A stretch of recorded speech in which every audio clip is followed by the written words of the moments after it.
सिपाही कभी पकड़ नहीं पाएंगे, मैं कभी उनके कैद में नहीं जाऊंगा। और उसी पार्क में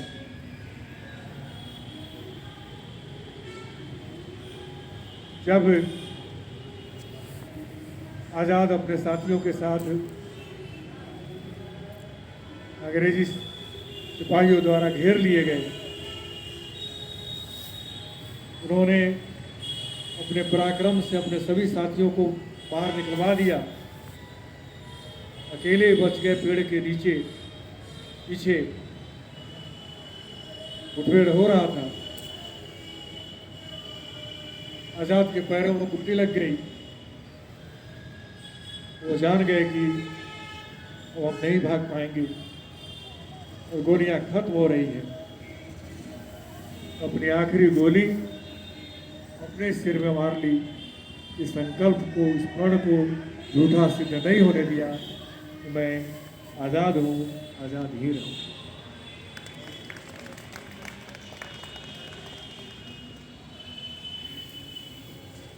उस प्रतिमा के आते ही आंखें सजल हो गई, सजल हो जाती। तो ऐसे बलिदानी स्मरण होते, भगत सिंह का स्मरण होता, इसने स्वेच्छा से फांसी पर चढ़ना स्वीकार किया। आजाद ने कार्य करना चाहता, इसलिए कि भारत के नौजवान जागे, बलिदान के लिए उत्सुक हो, अपने उत्सर्ग के लिए तैयार हो। और जब बिस्मिल किए तो तराने गूंजने लगे,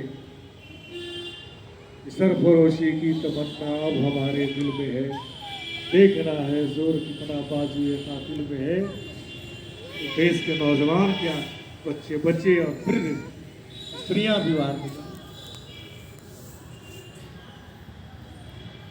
वह एक बड़ा दौर था।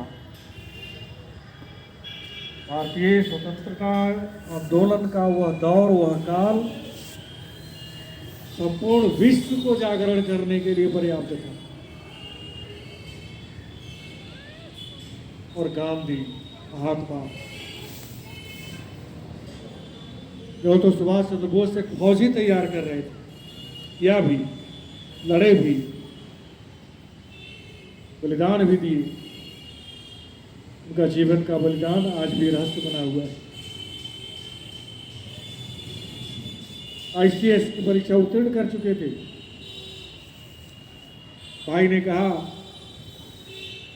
बड़े भाई ने कहा था कई ICS, इस समय ICS कहते, उन्हें मना कर दिया। तो भाई ने कहा कि गांधी दृष्टा थे, दूरदृष्टा। वो हजारों वर्ष आगे के बारे में सोचते थे, वो जान चुके थे महात्मा गांधी सैन्य बल से हम किसी भी प्रकार से अंग्रेजी शासन को नहीं भगा सकते। मंगल पांडे का सिपाही विद्रोह देख चुके थे, जान चुके थे। अनेक ऐसे बलिदानी जो शहीद हो रहे थे, वो सामने में देख रहे थे।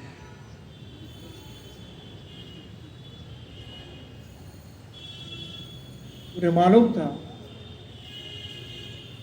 कि देश के जितने राजे महाराजे हैं, अपवाद में एक दो को छोड़ करके सभी शरणागत हैं अंग्रेजों की। तो इनकी सम्मिलित शक्तियां आएंगी भी नहीं, और आई भी तो भी हम सत्ता अंग्रेजों को बलपूर्वक नहीं भगा सकते। अंग्रेज भागेंगे तब जब यह सारा देश जग उठेगा और हरेक कंठ से स्वर निकलेगा, अंग्रेजों भारत छोड़ो। और महात्मा गांधी ने आगे अनेक वर्षों की योजनाएं बना करके उस पर अमल किया, और तब जाकर के सारा राष्ट्र जगा।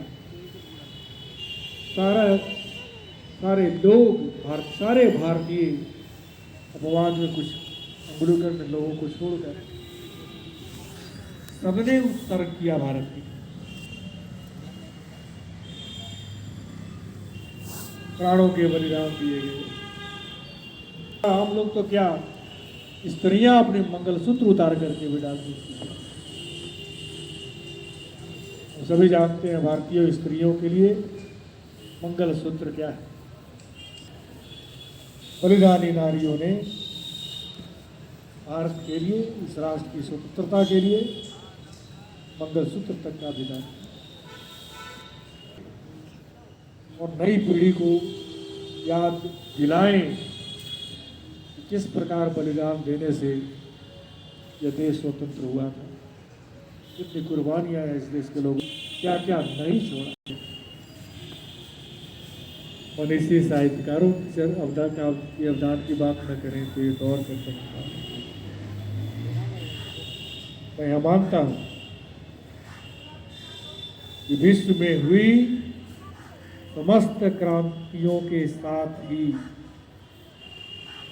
बल्कि उससे और आगे बढ़कर भारत के स्वतंत्रता आंदोलन में भी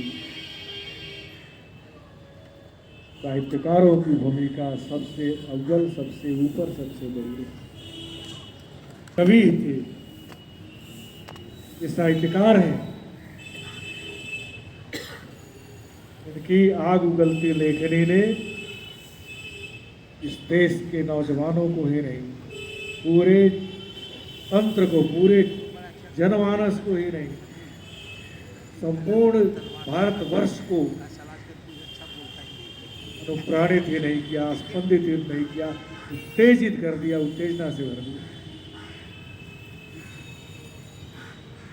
और नेपाली की वो पंक्ति सिद्ध हुई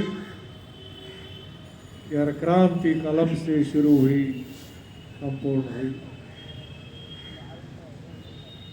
समग्र संसार का इतिहास है यह कि पहले लेखनी आई, पहले रचना आई, विचार आए, पहले लेखनी के माध्यम से, कवियों के माध्यम से, साहित्यकारों के माध्यम से। हर क्रांति कलम से शुरू हुई, संपूर्ण हुई। चट्टान जुल्म की कलम चली तो चूर्ण हुई।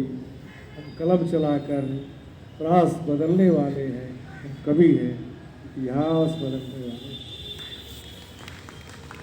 हम इतिहास बदलते हैं, हम में यह शक्ति, कलम की यह शक्ति।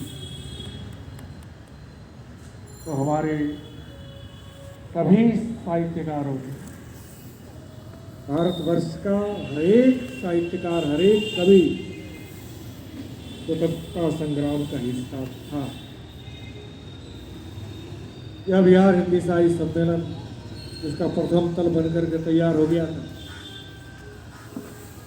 आपको अवगत होंगे कि 1936 में जब अंतरिम सरकार बनी थी, तब